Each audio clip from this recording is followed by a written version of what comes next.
All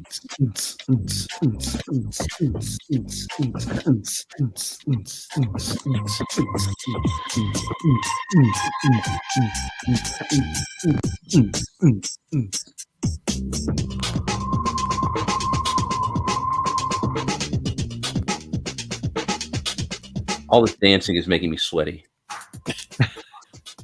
Hey, welcome to Caching in the Northwest. You know, this is the only podcast from the birthplace of geocaching right here in the great Pacific Northwest. Now, it's Thursday at 9 p.m. Pacific, and they call me Chris of the Northwest.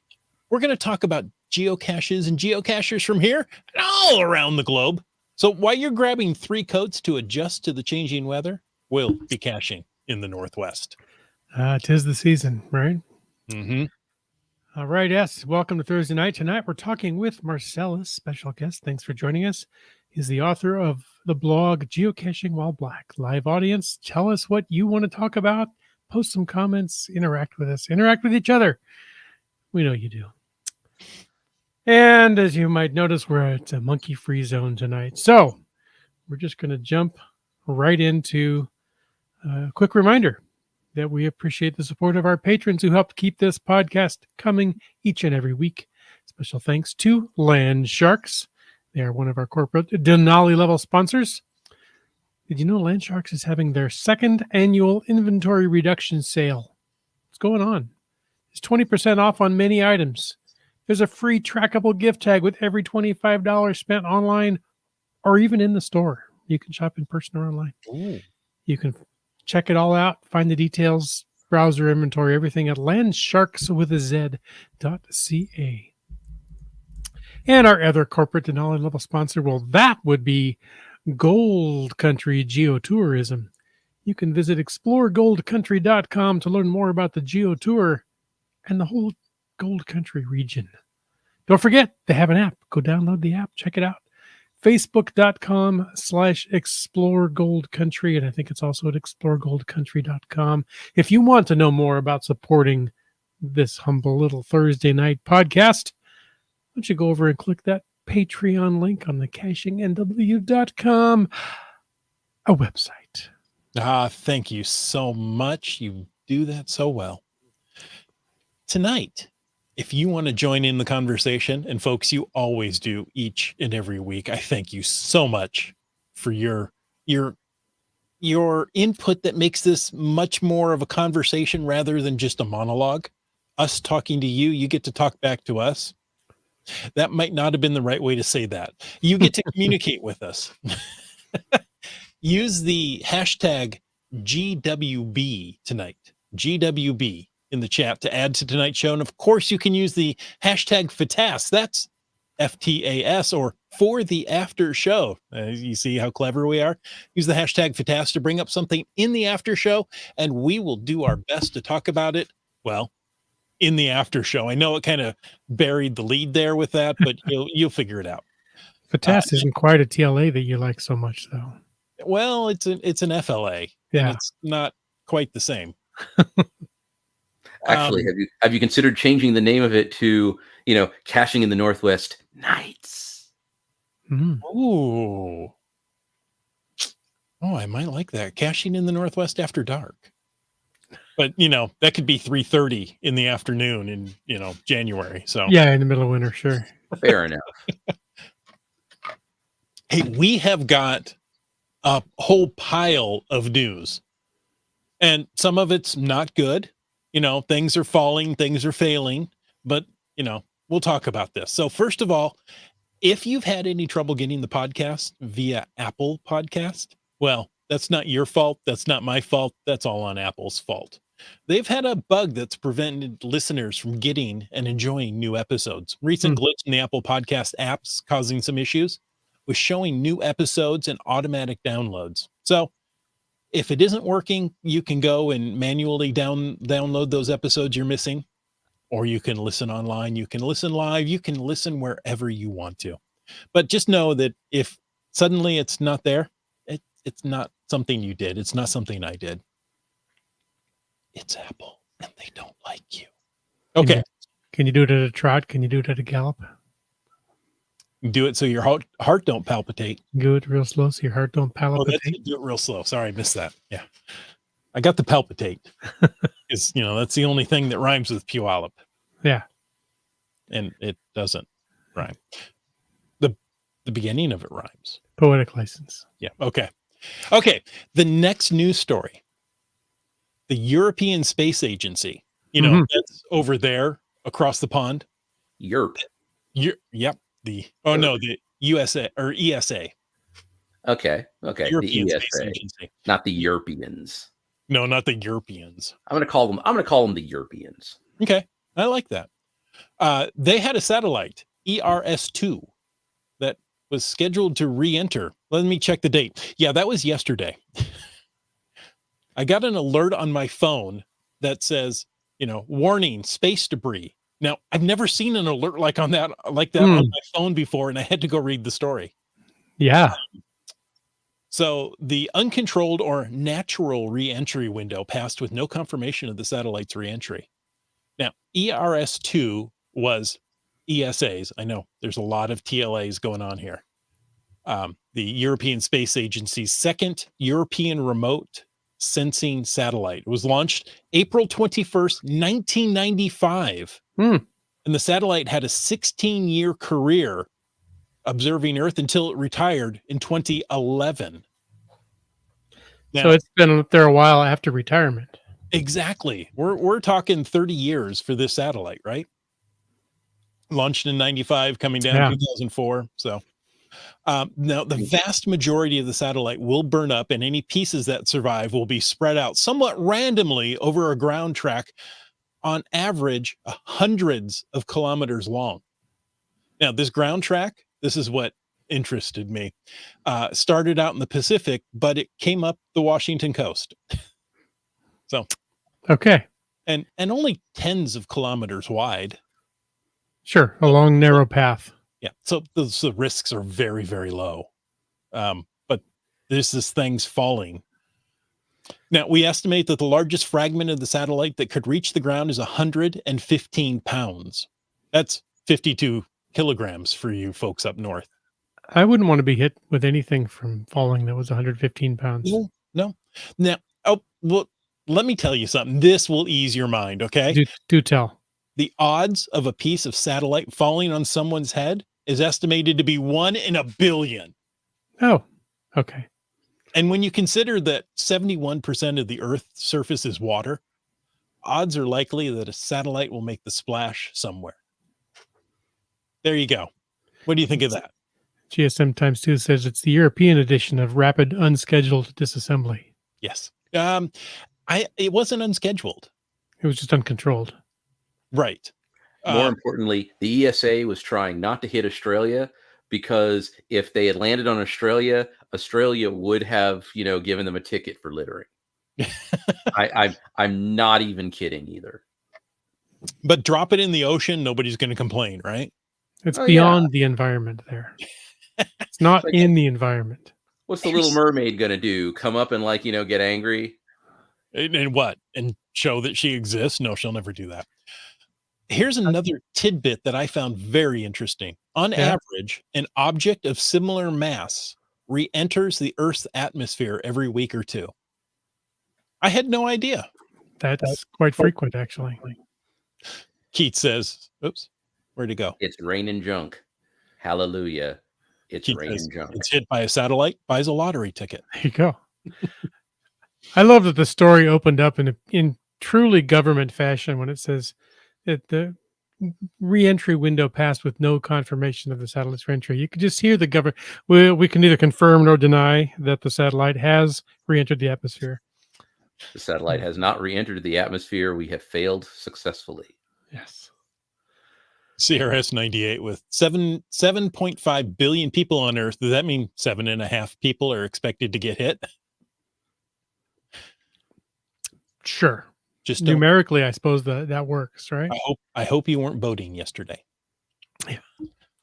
Let's just say Redmond is covering their heads, hoping that nothing comes down. I know we've got so much to talk about, but thoughts keep coming into my head, and sometimes they're disturbing, but I like that the vast majority of the satellite will burn up, and pieces that survive are expected to be spread out randomly. That sounds like a incident on the Oregon coast with a large whale. Hmm. When the blasted blubber beyond all believable bounds. Yes. Yeah, that one. Yeah. If you don't have enough dynamite, you're not doing it right. That's right. I'm just saying. Yeah. All right. Well, in other news, we move on from the exploding and crashing bits. We're counting down to the 25th year of geocaching in, oddly enough, 2025. What are the odds? Right? When you started in a 0 year, hey, even though the 20th anniversary was 2 years. Anyway, we won't go there. As geocaching counts that down, community is planned to be a huge part of the celebration because, well, geocaching, it's all about Altoid tins in the brush. Or snow. No, actually, it's all about people because, if an Altoid tin is in the forest and nobody finds it, is it really there? Does it rust? Hard to say. Geocaching.com is excited to share that community celebration events will return in 2025. Yeah, there were some good ones with the last time they had the community celebration events. That was a lot of fun. To qualify for a community celebration event, which in the spirit of the evening with TLAs, it's the CCE, don't you know? Geocachers, you must have at least one cache published between January 1st, 2024 and December 31st, 2024. That's this year that we're in right now. And note that events and adventures do not qualify. I thought that was interesting. Yeah. So you can't host an event. You can host an event. Please do. You can hide adventure labs. Go for it. They're fun. They're great. But they won't qualify you to be eligible for a CCE. Which is ironic because you would think holding an event would be a perfect precursor to receiving a special event. But Yeah. hey, I just Well, work here.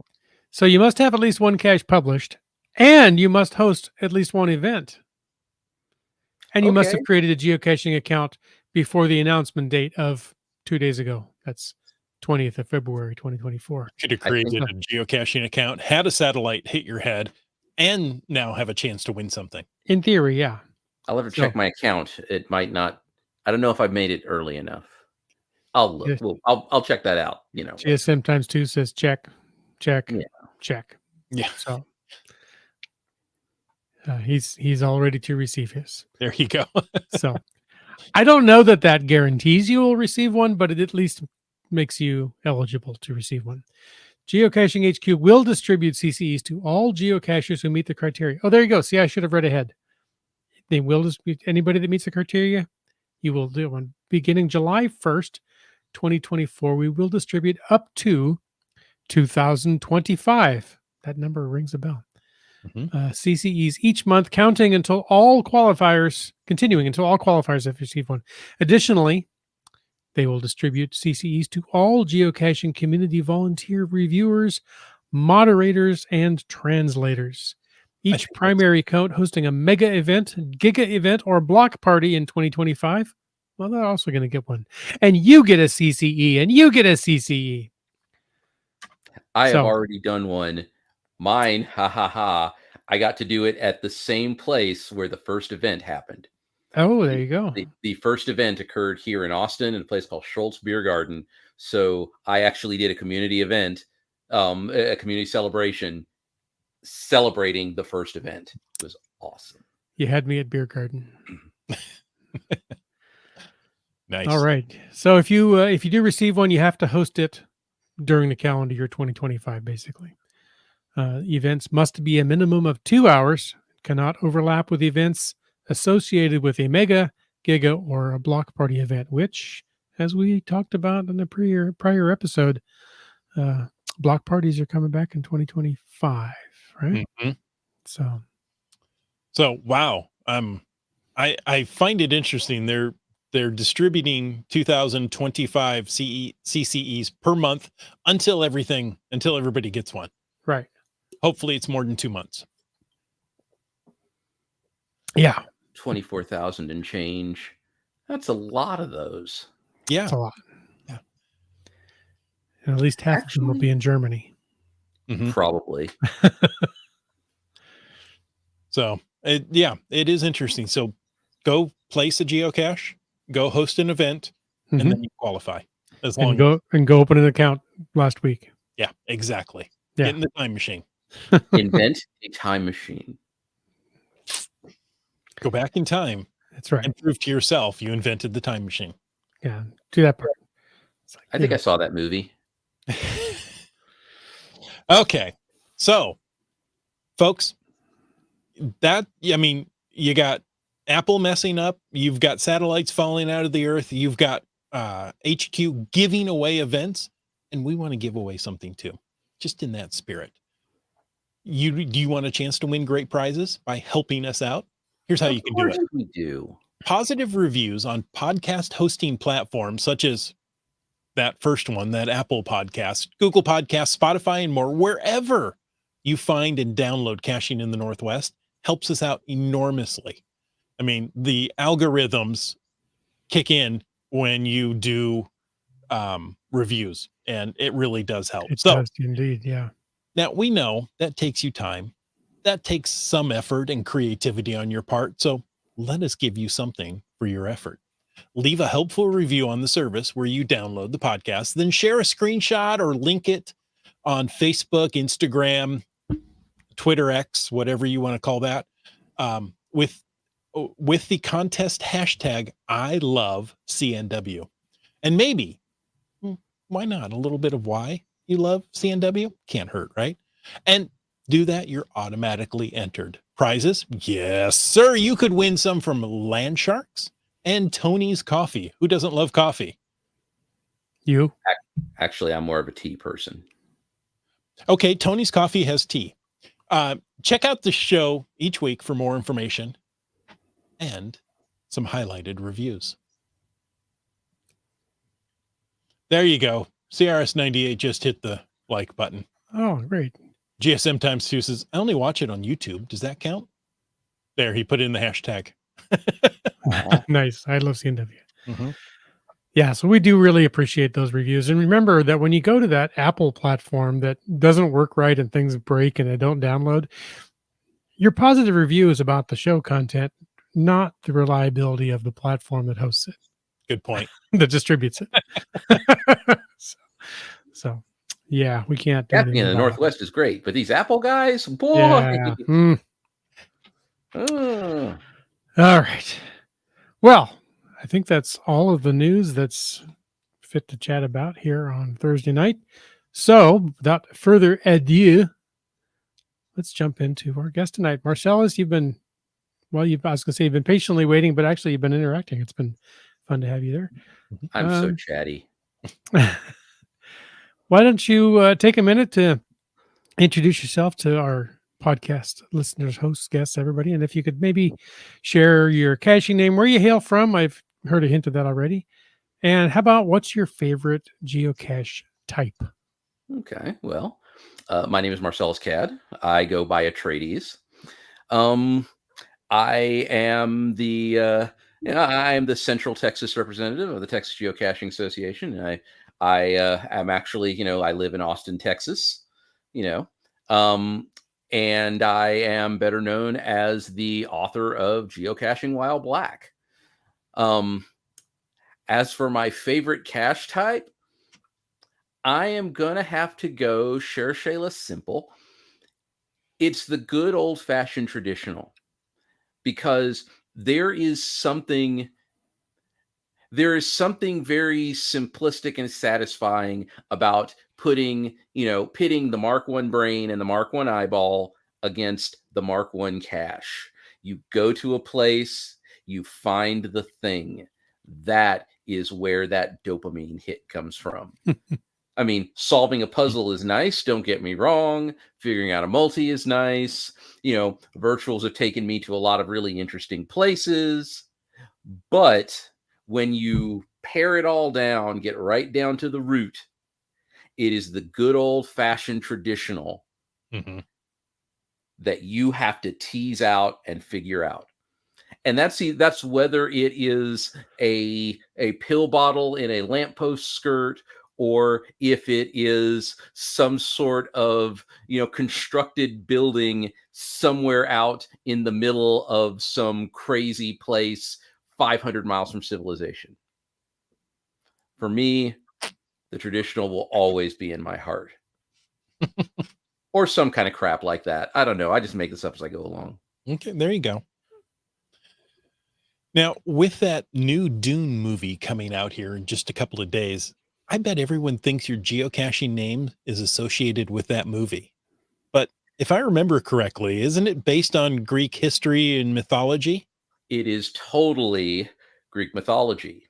So, just a moment to put on our scholarly hats here for those of you who are not ancient Greek scholars. It was a warm summer evening. There is a long naming convention in a lot of Greek literature where they will refer to someone by the name of their father with IDES at the end of it. So Achilles, the son of Peleus, is often referred to as Pleiades. Odysseus, the son of Laertes, who was often referred to as Laertides. And so Agamemnon and Menelaus, both being the sons of Atreus, were often referred to as Atreides, sometimes singularly, sometimes collectively. Indeed. Jedi Trash Panda. Yes. Great. Yes. It's all Greek to me. It is, in fact. And I've been using the name Atreides for years and years and years, like long before caching was even a twinkle in my eye. And so, and once I started using it, of course, everybody started, saying, oh yeah, it's a Dune thing, right? It's like, no, it's a Greek mythological thing. Except, well, I really do like Frank Herbert. And, the Atreides actually, claim descent from the House of Atreus. So, yeah, sure, I'll go with that. Whatever. Good enough. Dune thing? Yeah, whatever makes you happy. I know nothing about Dune or Greek mythology. It just reminds me of Atreyu from the Neverending Story. So, I mean, I wouldn't go that route because, I don't want to leave anybody crying watching a horse sinking in a bog. It was a sad time. Yeah. The death of Artax just it crushed my soul. I think that's the first time I truly understood what it meant to be human. Well, speaking of Dune, there is a Dune related park right here in Tacoma because the author is from Tacoma. Oh yeah, I remember reading about that. And I didn't have time to hunt down any I didn't have any time to hunt down any Herbert, centric interesting stuff. Which is the reason why this is funny to me is because I have a friend who is actually she has a master's in literature, and she focuses on sci-fi and especially Frank Herbert. Okay. And she moved about a year ago. She moved from here to Tacoma. Well, of course she had to.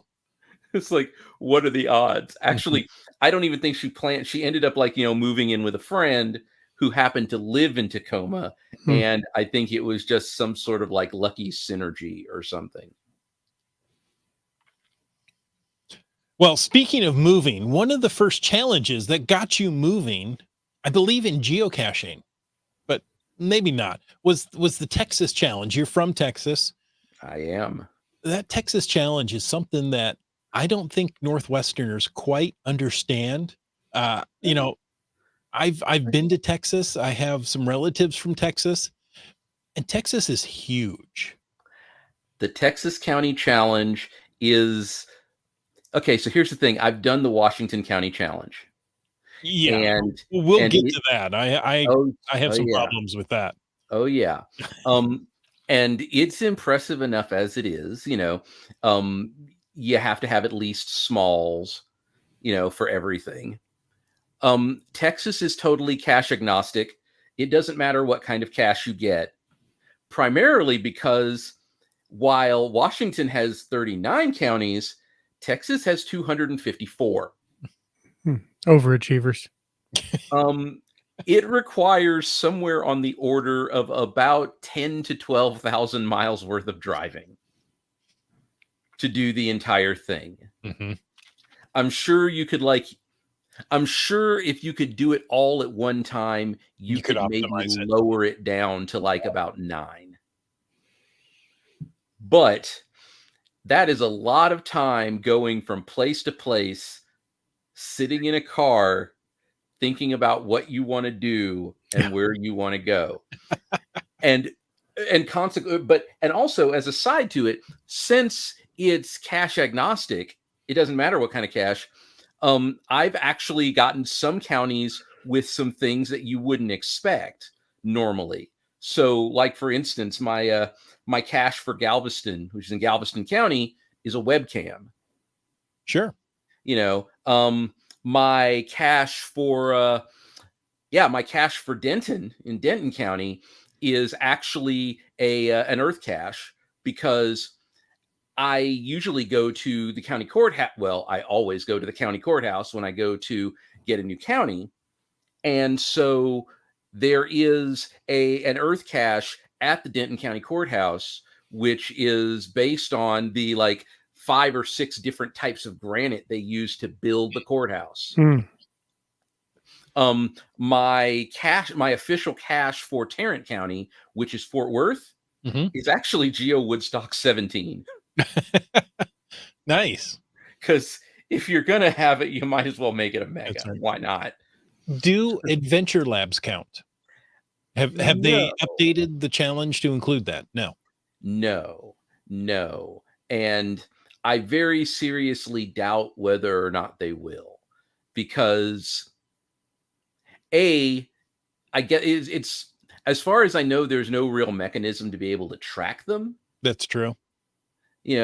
And the other thing is, and I'm not speaking ill of the keeper of the can or the group because there's a little group that kind of keeps the can. But I very seriously doubt that they would ever allow that. Mm-hmm. Oh, I almost forgot. Here's the other thing about the Texas County Challenge. So for a lot of places, if you go to, X place to sign the log, it's just a thing where you sign, Washington is like that. Nebraska's is kind of sad. It's just like a little key box on a park bench. Just like, you would expect something, no. For the Texas County Challenge, once you're done, you submit a list to the current keeper of the can. That's not his actual title. That's what I call him.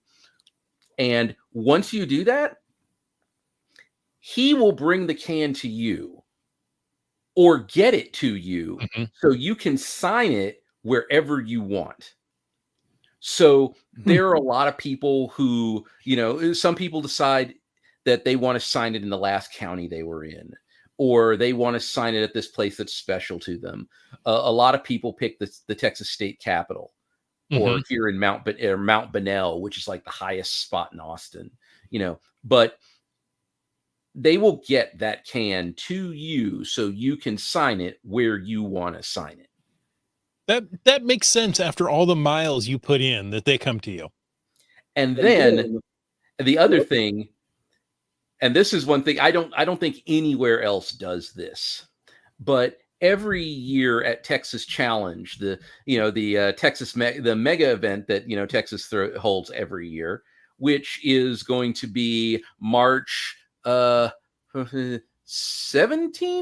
if memory serves. Oh, sorry, March 16th. Apologies. A Friday? Yes. Okay. Oh no, sorry, I'm in the wrong month. You're exactly right. I was in the wrong month. Okay. Just making sure. Because of leap day. Myself for a minute. Leap day threw me off. Yep. Yeah, that'll do it. They every year after Challenge, we have the finishers reunion, and it is a special event where basically they bring out a big old map of Texas with all the counties on it. And traditionally, anybody who's new, who completed the challenge that year, will sign the big board in the county that they finished. Okay. And then everyone else who completed it signs on the back. Okay. And so every year we all get together. We all have special blue T-shirts, with our caching name and our cat and the number where we finished the challenge. I'm 228, and we all get together and we tell stories and we greet the new people and we, maybe have a few beers and discuss stuff and things. And it's a lovely time. And I am not aware of any other state that does that. No, I think that is unusual and quite nice. Yeah. So your get together, how large is it? Is it 5 people? Is it 125 people? A lot of people come to challenge, so it's not uncommon for there to be like over 100 blue shirts there. Okay. That's and impressive. yeah, and Mhm. it is, and of course, that isn't the only place where we wear our blue shirts. I mean, I was at the 20th anniversary, actually spoke at the 20th, and I was up there on stage with mine. There were probably 20 something people from Texas who went, some of which I knew, some of which I didn't. It was funny. At one point, me and a bunch of people were, we were having dinner after going caching, and I had to go to the bathroom. I go to the bathroom and I pass by somebody who's got a blue shirt who I'd never met before. And I'm just like, nice shirt. And she's like, nice shirt too.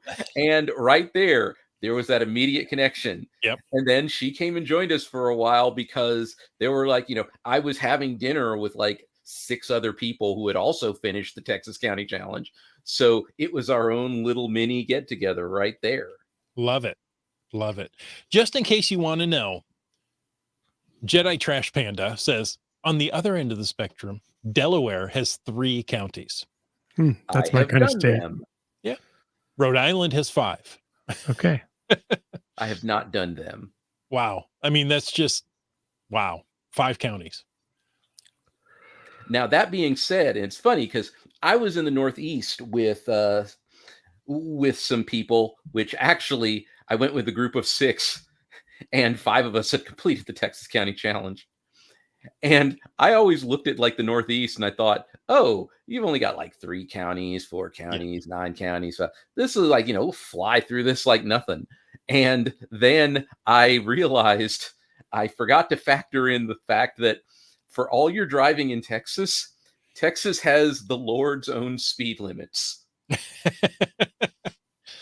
It's like, you don't know anything about speed until you've been on I-10 between Ozona and Fort Stockton, because there is nothing out there. I mean, nothing. And I think it's like, I think the speed limit is 80 or 85. But again, there's nothing. Right. So let's just say that is where I learned that the top speed of my old car was 117 miles an hour. Mm-hmm. And that is where I learned I start getting a little shaky at about 110. Yeah. I've driven through Montana when they didn't have speed limits. The speed limit was safe and prudent. Ha ha ha ha. I can appreciate that. I was doing 110 just to see how fast the car would go. And we got to the Idaho border and I pulled over and I said, okay, honey, it's your turn to drive because, 50 is just too slow. After what I've just been doing, yeah. I'm going to get stopped. Yeah.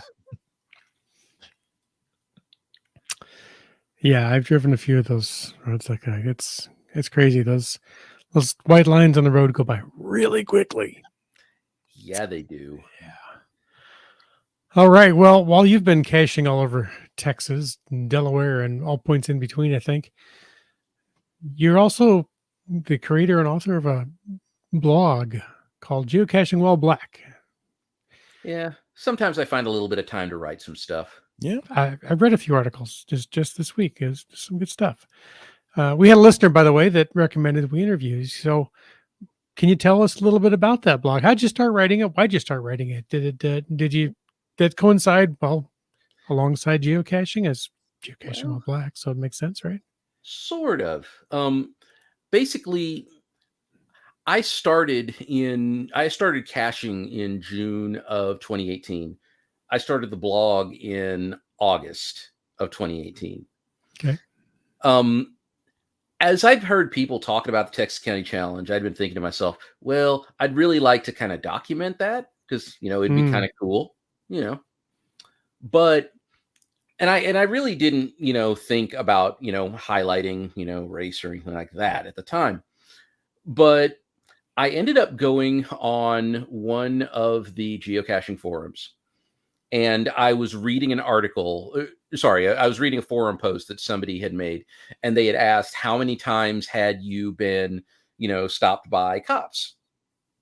And I was reading these, responses, and it's like, people were like, oh, I've been stopped once in 5 years, or I've been stopped twice in 7 years, or I've never been stopped in all the time I've been doing this. And I was thinking to myself, man, I've been doing this about 3 months and I've been stopped like 7 times. And that was just by cops. I wasn't counting security guards. I wasn't counting looky-loos who are like, oh, there's something suspicious going on over here. And so, it didn't take a lot for me to figure out that, being black is part of it. People see somebody doing something suspicious and, maybe they give them the benefit of the doubt, but people are going to give the benefit of the doubt more if somebody looks like them. It's, I mean, geocaching is a colorblind activity, but the world isn't. So as I was, thinking about this blog and, right. And I was talking with a friend of mine about it, and he's like, yeah, you should totally write about that stuff. I'm like, I don't want to make it a big deal. And he's like, it's like, yeah, you should totally tell people about this. It's like, what am I going to turn into this, like, some kind of like, geocaching while black? And then just like, ping, wait a minute. So I figure it this way.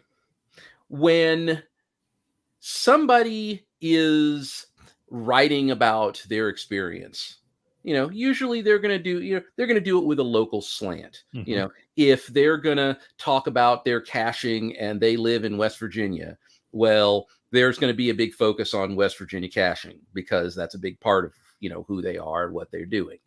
Well, the fact that I'm black kind of, kind of blends into it a little bit. So, I'm not, spending every entry talking about, that, I'm black, y'all. I'm black, y'all, because I'm blacker than black, because I'm black, y'all. It's not like that. It's just like any other cacher. It just so happens that I happen to be black, and that does color the experience a little. So, yeah, you're getting it from my point of view. And there's nothing wrong with that. What kind of response have you received from your blog? Have, people written in, commented? Yeah. I would say it is probably 99% positive, because a lot of people, they're just like, oh, cool, caching stuff. And some people are like, wow, I never really thought about that being an issue. It's not something I ever experienced or that any of my friends experienced. Every now and then there's a jackhole who's like, oh, what are you talking about all this for? It's like, this has nothing to do with caching. You shouldn't be blah, blah, blah, blah. And, like, whatever. You're always going to have a few grognards, no matter what. So, So that's how I ended up writing like 80 to 90,000 words a year. I mean, I'm not going to say I'm not going to say that I'm the best blog out there. I don't, I mean, personally, I'm pretty full of myself. So of course I think everything I write is the best out there. I don't think I'm necessarily the best out there, but I will say this. I am 99% sure I'm the most prolific writer out there. If you show me someone who has written more about geocaching than I have, if you find another person, if somebody can point out somebody who's written more than I have about caching, $50. I'm not even kidding. And it's like, and I'm not even, and I'll even kick it up a notch. I haven't looked at how much HQ has in their blog. They are probably the only people, they're probably the only blog that even comes close to what I've written. And I'm almost willing to bet that I've probably put in almost as much as they have, if not possibly more. Well, everything's bigger in Texas, right? Well, it's the funny thing is it's turned into this giant feedback loop. I write to cache and I cache to write. Mm-hmm. And as long as I am doing one, I am doing the other. And since the two kind of feed on one another, I keep caching and I keep writing. And when I say I keep caching, I'm not kidding. I'm on day I'm over 2,070 days in a row. Wow. Which, I mean, I'm not kidding. The first day I ever found a cache, the second day I ever found a cache, the third day I skipped for some reason. On the fourth day I found a cache, and I have found or logged a cache every day since. That's impressive. I have not done a long streak of finds, but I know that people have and have said it gets really old after a while and more difficult as time goes on. The crazy thing is that doesn't even put me in contention for the longest streak in the state. Wow. Not by a long shot. Last year, a guy ended his streak. He was at 11 years and change. That's impressive. And that puts him in the top 5. Everybody's after a blue shirt. Caching is, I was going to say, Texas is a caching state. Mm-hmm. It must be. It totally is. It totally is. There's always something new going on. There are geo arts out the yin yang. I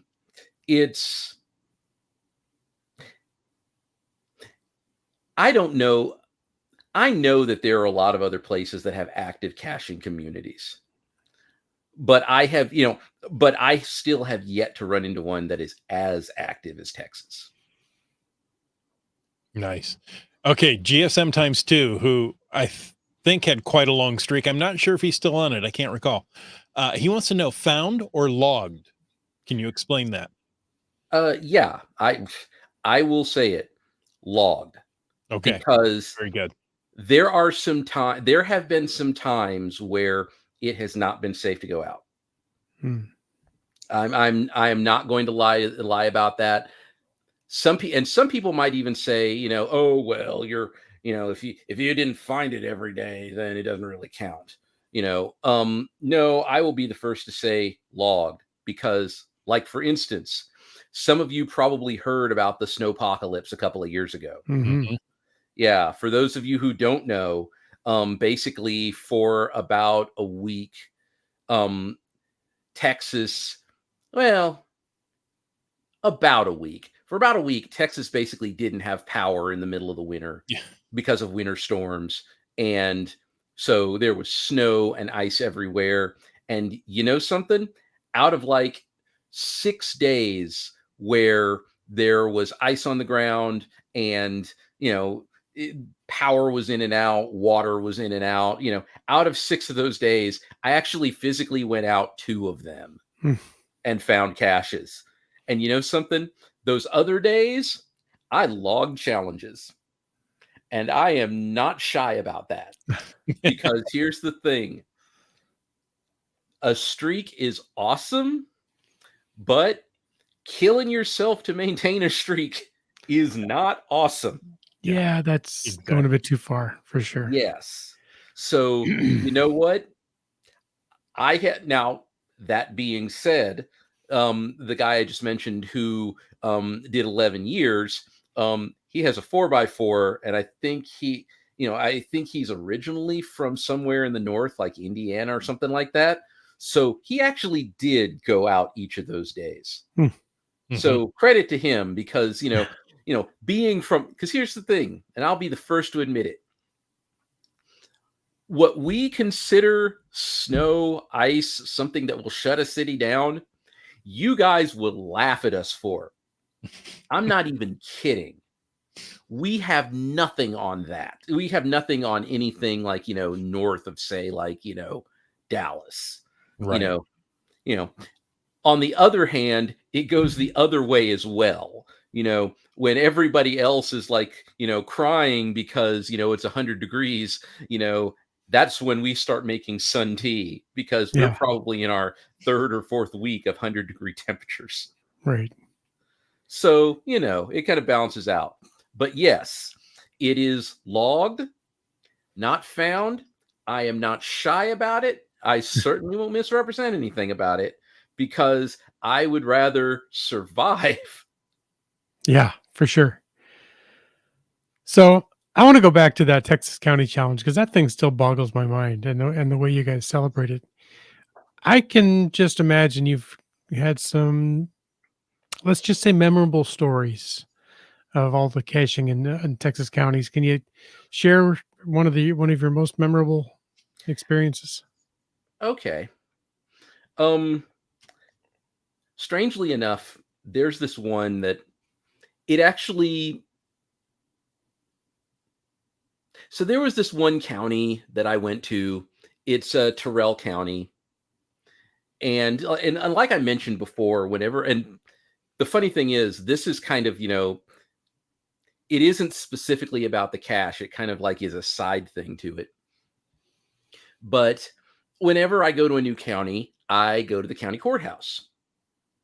And I've done that for all 829 counties I officially claim.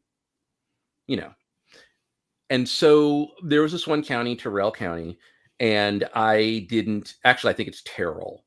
I butcher names in my own state. Trust me, I'm going to butcher names up there in the Northwest. So I go to the county seat, Sanderson. I go to the county courthouse. I take pictures of the courthouse and all that good stuff. And I run across this monument. It's like a stone plinth with an eagle at the top of it. And it has a little plaque on there that says, this eagle was as part of the original 1906 courthouse, disappeared in 1932, found, ransomed, and returned in 1999. Oh, There's wow. a story. Yes, I'm standing there alone, and literally it's like, wait, what? Ransomed. Ransomed. Like, okay. So this is like, it just happened to be a weekday when I was there. So I'm like, okay, I go into the courthouse and I start asking around. And I started like, hey, what's this about that being ransomed? And, a lot of people I was going to, they're like, oh, well, I heard something about that, or I don't know a ton about that, or, and then finally someone, says, well, wait a minute. Sago was here back then. He'll know all about it. And so they take me to meet Sago. So here's the thing. Sago was short for Santiago.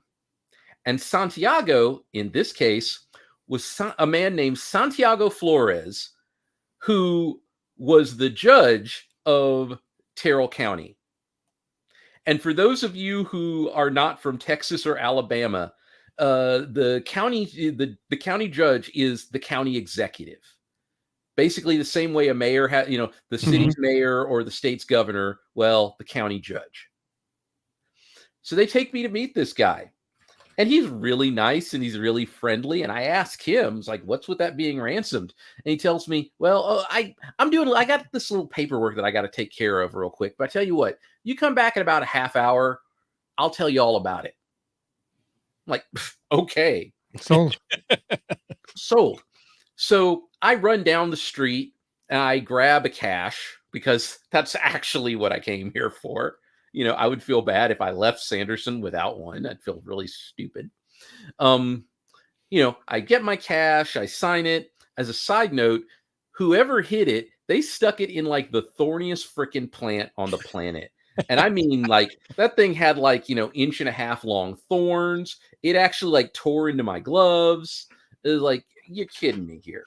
But I get my cache, I sign it, I come back. And so the county judge he starts taking me on this tour of the courthouse. And the first thing he says to me basically, not everything I'm going to tell you is entirely factually correct, but everything I'm about to tell you is true. Okay. So at this point, I'm like, I don't know where this is going, but I'm down for this. Let's see where this goes.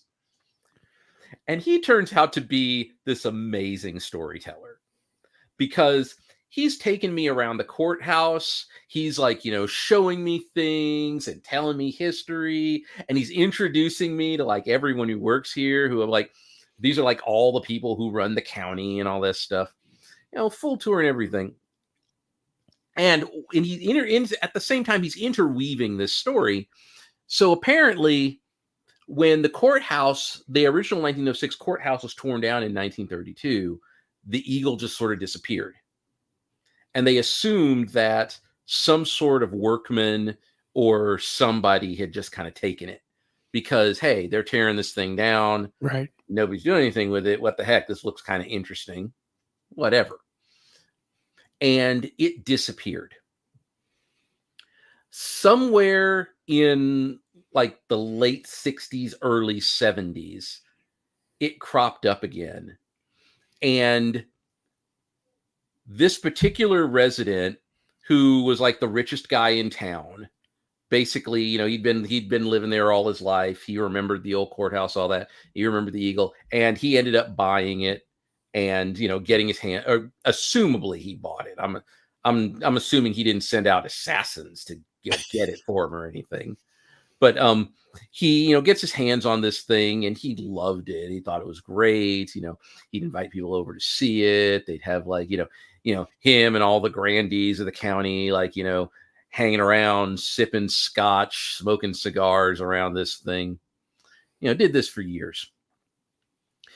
And so in the 90s, there was some sort of celebration it was like some sort of like, town anniversary that was coming up. And so some of these people thought, well, it would be really cool to return the eagle to the courthouse. And so they went to him and they asked him about it. It was like, hey, would you be willing to return the eagle to the courthouse? And he, at that point, he just started going, he's like, I don't know what eagle you're talking about.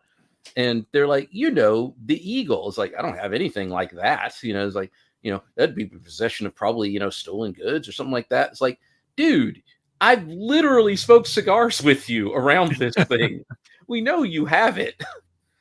And he's just like, well, I don't, that's slander. And if I hear anything like that, I may have to contact my attorneys, So they're like, okay, they let it be.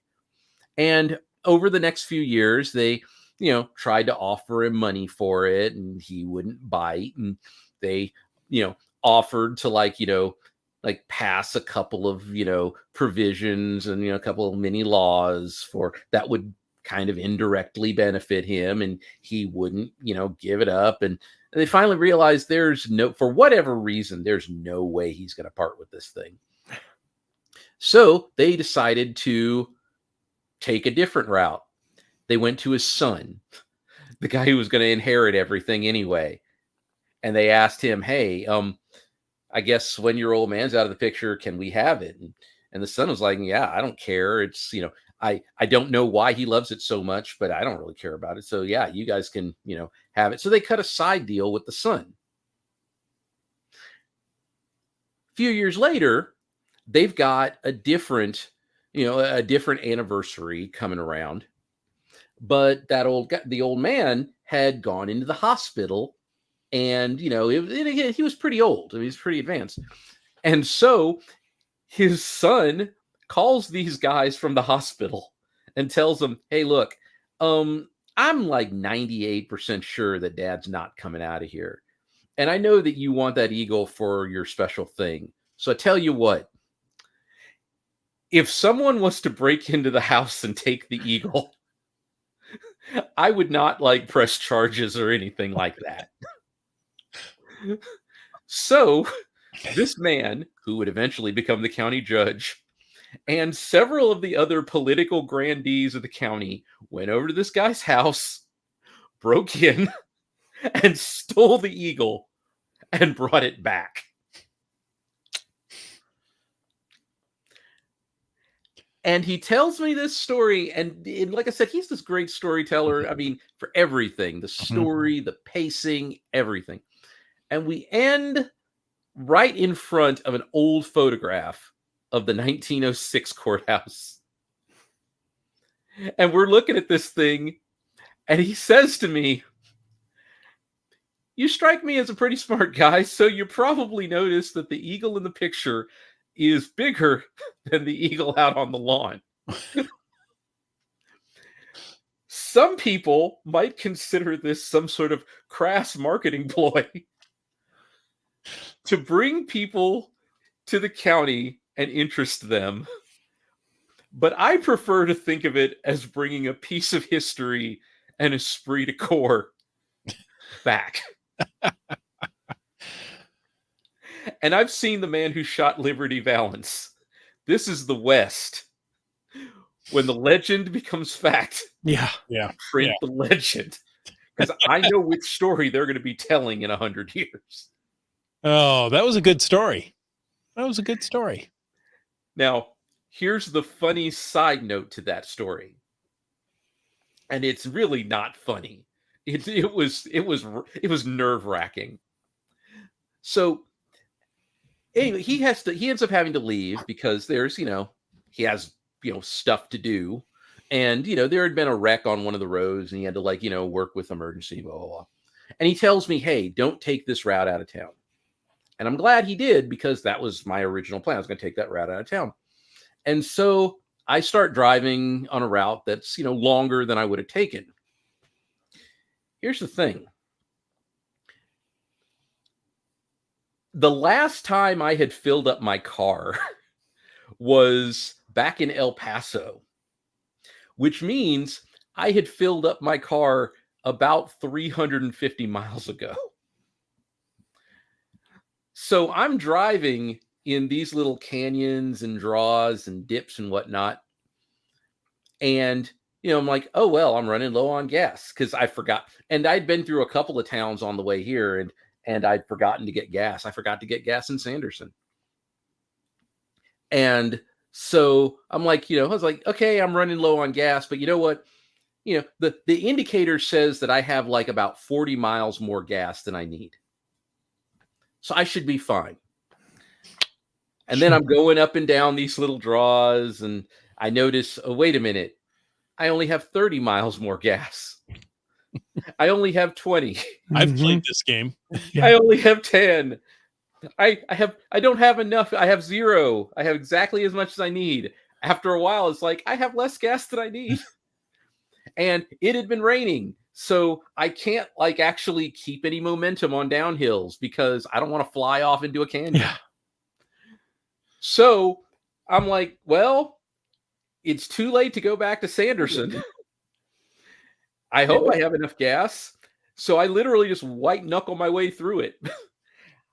I finally make it to I-10. I'm like, okay, I'm about 15 miles from this particular town that I know well. And I have no earthly idea how much gas I have left because it isn't even bothering telling Yeah. me what the range is anymore. It's just like a dash. I'm like, okay, fine. I really don't have a choice. So I just keep going, white knuckling the entire way until finally I hit the town of Ozona. And I'm like, okay, well, I know on the other side of town there's a gas station, but I don't know if I have enough gas to make it. Yeah. Right. So I'm gonna like get off on the close side and hope I can make it to a gas station. And I get off on that side and I literally sputter on fumes into a gas station and to the pump. I literally run out of gas at the pump. It's the way to do it. Yeah, exactly. Man, see, you don't want to save any extra. Just use right up to the point. I'm mostly in agreement with that. You gonna sing that for us, Chris? No, you don't want to hear me sing. GSM times 2 wrote, and the county judge who held a grudge will search forevermore for the eagle on the run. And the county judge who held a grudge will search forevermore for the eagle on the run in Sanderson. Oh, Okay. there you go. Nice ad. County judge who held a grudge will search forevermore for the eagle on the run. So yeah, Texas is a hoot. Yes, it is. But here in Tacoma, I've pulled up to the gas station as the car stalls. Start it back up. It made it just to the pump and fill her up. Oh no! Here's my Washington story. Oh well, okay. Let's go ahead. If we got time, I'll make it short. I promise. You've done all the counties in Washington State. I have. Wow. I have, and well. The craziest thing I think happened.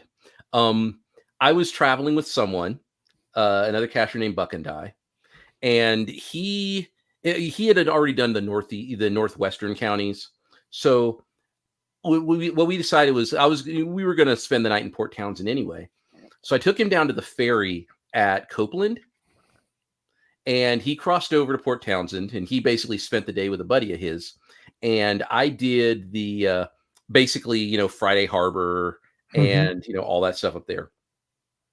And here's the thing for me, ferries are basically like, mid-level video game bosses because I'm usually like run and go. I'm going to cruise. And it's like, and when you got a ferry, I got to wait for this thing and go on its schedule. And and, and the only ferries I'd been on before were in Louisiana. And they were small ferries. They were like, little boats that could like, handle like about 40, 50 cars. Mm-hmm. They basically like, cross over a river. And they like, and they do that like every like 15, 20 minutes, And the ones up there are like, huge. They're like, like I said, those things are like end bosses. And so the ferry over to Friday Harbor, that is literally an end boss for me. So I go across, I come back, I do the other stuff I got to do. I get back to the Coopville ferry, and one of the ferries broke down. So there's only one left. It happens. Oh yeah, it happens. And so they tell me, well, we don't even know if everybody who has a reservation is going to be able to make it across. Right. And, I didn't have a reservation because I had no earthly idea how long it's going to take me to get back here. Mm-hmm. And I knew that there was a ferry like, down the coast that went to Mukilteo. I'm sure I butchered that. Mm-hmm. Yeah, that place. And but the lady told me that was backed up because everybody who was trying to cross at Copeland was trying to get. And so I'd been studying these routes for so long, and I just I realized, well, there's only one way left. I'm going to have to drive all the way around Puget Sound. Yep. Yeah. Down to Olympia and back up. Yep. And well, it's about 250 miles, but with all the driving I've done in Texas, that's nothing to me at this point. So I'm like, okay. So no problem. I drive back down through Seattle, and drive down to Olympia, back up to Port Townsend, and that was stupid. Yeah, I've done that drive as well. There's times where, I'm not going to take the ferry over, but Right. yeah, it's a drive. Yeah. So, that I still think that is possibly the stupidest thing that has happened to me in a state that I've had to do. Is like, okay, I'm going to have to drive around an entire body of water to get where I'm going. Are you kidding me? Not in Washington. There's a And lot of Yes. bodies of water that separate, large metropolitan areas that you have to drive around or over or through. And Or I'm dying that, I'm dying thinking one day I'm gonna go to Michigan and be stuck in the same situation and have to drive around a Great Lake or some You crap.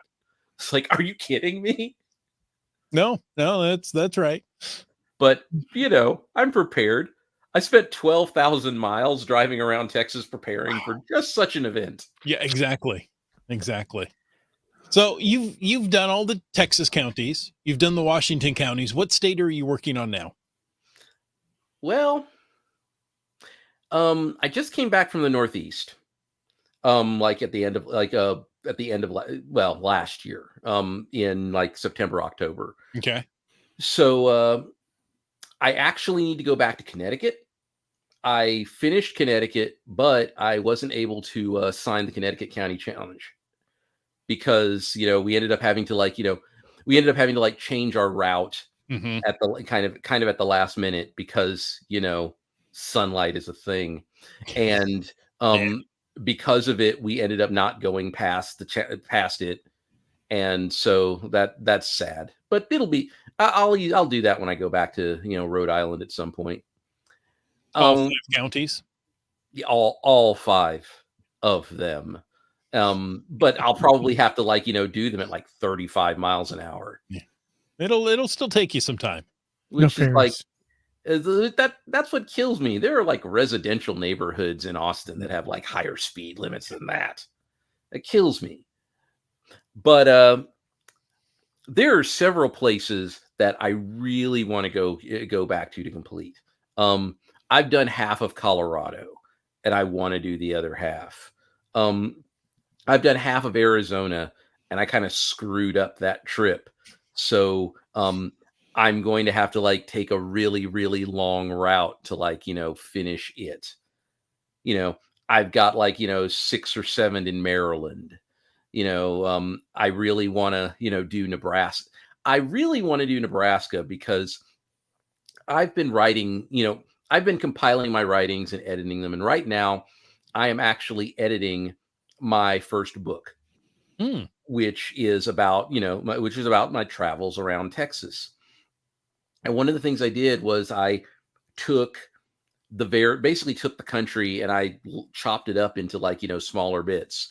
So I can well, one of my books is going to be on this area. One of my books is going to be on this area. Okay. And so I've got my second done because it's going to be on Oklahoma, Arkansas, and Louisiana. My third book will probably be, assuming I don't finish other stuff before this, but it'll probably be Kansas and Nebraska. I finished Kansas, but I have more than half of Nebraska. And quite honestly, I've done pretty much all of the populated part of Nebraska, which is this, maybe 2 counties sliver. Yeah. Omaha. Yeah. Yeah. So, the tragedy is that I know that having done Washington, it is probably going to be in my last book. Because my last book is going to have because basically Alaska is probably, that's my triple black diamond. Yeah, it is. It is. And for those of you who don't, everybody, who skis, what a double black diamond is. Well, a triple black diamond is basically a double black diamond with concertina wire and machine gun nests. If you've seen it in a Bond film, it's probably a triple black diamond. And basically Hawaii and Alaska are my 2 triple black diamonds. and I'm pretty sure I'm going to finish Hawaii before I finish Alaska. I'm not sure there are roads connecting all the counties in Alaska. No, there aren't. Yeah. As far as I can You're gonna have tell, to fly into a couple. Yeah. like Anchorage connects to like 6 other county seats by road. Mm-hmm. Pretty much all the rest of them are going to be plane or ferry Mm-hmm. or who knows, because Dog sled. Yeah. Dog sled. yeah, that ain't happening. I am if dog sled is the way to get to the center of that county, that borough, no, that ain't happening. I am not that guy. But the other thing is I also want to do the census areas there too, and they're even more remote and they don't even have seats. So basically I'm going to have to figure out, do I want to go to the largest populated settlement? Right. How do I want to do that? But I've got time to work on that because I'm not going there this week. Wet Coaster says you might have to drive into the Yukon and back out for some. I am hoping that I can find some sort of deranged millionaire who wants to bankroll my adventures, and then find a pilot that I can just grab for I don't know, 3 or 4 weeks or however long, and have him fly me from place to place to place. He would also be deranged. Maybe. I can help you with the deranged part. Maybe. But that's about it. It's not the millionaire, not the pilot part. No. I mean, making $1 million is easy. All you have to do is start with $2 million. Yeah. And I can help you out after that. Yeah. I could totally make 100 million by starting out with $1 billion. Trust me on that. Yeah. But yeah, so I'm pretty sure Alaska is going to be the last place I finish, which means that the entire Pacific Northwest and Alaska and all that together are probably going to be my last book, which makes me sad. But blame Alaska. There you go. It's Alaska's fault. It's the Russians' fault. Yeah. Yeah. Everything goes back to Russia. Exactly. Everything. Marcellus, it has been a pleasure talking with you. Aw, you're going to make me blush. Yeah. If people wanted to get a hold of you, how can they reach out to you? Well, I mean, Geocaching While Black has a contact section, so you can always get to me through there. Whether it's comments or, messages or even, direct feedback. You can reach me through the TXGA, the Texas Geocaching Association. That is also an option. If you want to speak to me directly, of course, marcellus.cat@gmail.com, because, who doesn't have their name as a Gmail account? Exactly. And then, of course, I sometimes respond to Smoke Signal, and in very rare cases, dye print, where you use different shades of dye on fabric or perhaps paper to make a message that looks like a picture but isn't entirely. It's kind of like steganography for the 16th century or Okay. something. I don't think we've I just had made that. that last one up, so Okay. don't really do that. No, bummer. I was excited about that one. I was going to go skywriting, but you didn't give that as an option, so you're not getting it. There are only 6 professional skywriters in the United States, so that would be hard. How do you know that? I literally read about this today. Apparently, there are only 6 professional skywriters in the United States. Huh. Things you learn, and there are more airplanes at the bottom of the ocean than there are submarines in the sky. True dat, yo. All right. Well, with that, listeners, we hope you enjoyed this episode of Caching in the Northwest. Yes, I want to take a moment to thank Land Sharks and Gold Country Geotourism. They're our corporate Denali level sponsors. Landsharks.ca is the outdoor adventure and geocaching store. Go check them out online, won't you? And remember, they ship online orders daily. And of course, for amazing geocaching adventures, check out exploregoldcountry.com. We also want to thank the rest of our faithful Denali level supporters. That's Land Sharks, Gold Country Geotourism, Groovy Owl, Cool Cow Cachers, and Cashly, the geocaching app. If you want to know more about supporting the show, click the Patreon link on the cachingandw.com website. Ooh, and while I'm at it, Yes. may I give a quick shout out to your supporter and my friend Weedby Island Gal. Yeah. Hey, how you doing? All right. Yeah. Fantastic. And geocaches. Yeah. Genies. Ari 54321. Boomer 365. That was a countdown to the boomer. I like that one. Yeah. Flagman. New patron Butterfly Girl. B Pendragon. Greenwords. Kitty Quest. GeoNav Pro. Wet Coaster. Terexer. J-Car. MC3 Cats. And Teus. Subway Mark. Peach of Washington. Mnerv. Just finding our way. Segehove. Gas Station Tuna. LG 9000. Hey, how about Whidbey Island Gal? Yeah. I know a friend of hers. Yeah. How about GSM times 2 active in the chat as always? And Limax. Alarobrick. I lost where I was. Team Noltex. Ackerdoc. You, Dak. CRS 98. A new one, GeoBirder. And another new one, Railroad. Mountain Bike. Nervous Energies. Kid Vegas 19. Just Carlo. The Camp Clan. You Talks to Rocks. Winos Seattle. Seebeck Tribe. Logwork. Sky Hawker. Dev MacD. Dora Moore. BC Rockcrawler. And Corscott. Whew. Folks, This thank is you. getting long. That's great. It is, isn't it? Can you believe we got 3 new patrons this week? That's amazing. Woohoo! Yeah. Folks, thank you for taking the time to listen to this episode of Caching in the Northwest. Your support helps keep the quality shows coming. If you like the show, click the Patreon link on the cachingandw.com website like those 3 new patrons did. If you didn't like the show, let us know what you want us to talk about. Or even if you like the show, let us know what you want to talk about, because we interviewed Marcellus here because somebody asked. Somebody was crazy enough to ask for that. I know. Can you believe it? I know. If you like the vibe, please subscribe wherever you get your podcast and leave us a review. It's your chance to win prizes. A review or 2. Oh, there you go. If you were at a restaurant, you would tip. If you were in a live audience, you would clap. But since you're on a podcast, leave us a free, fast, fabulous, fantastic 5-star review. And of course, you can call into 253-693-TFTC and leave us a comment, ask us a question, or drive us around Texas any time of the day or night. And of course, you can email us at feedback@cachingandw.com.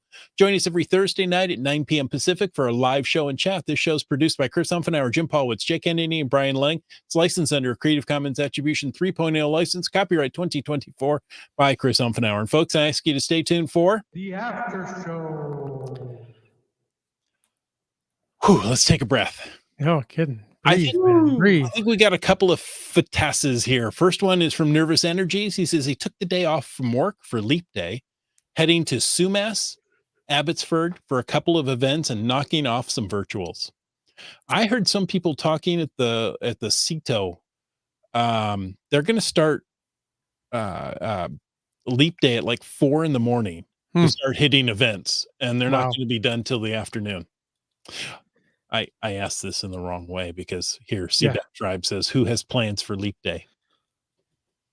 I'm lucky because someone is actually having putting on a Leap Day mega here in nearby, like the county just north of Texas. It's in Williamson County. It's in Round Rock, which is just north of Austin. Seaback Tribe, I think, is going to that. Okay.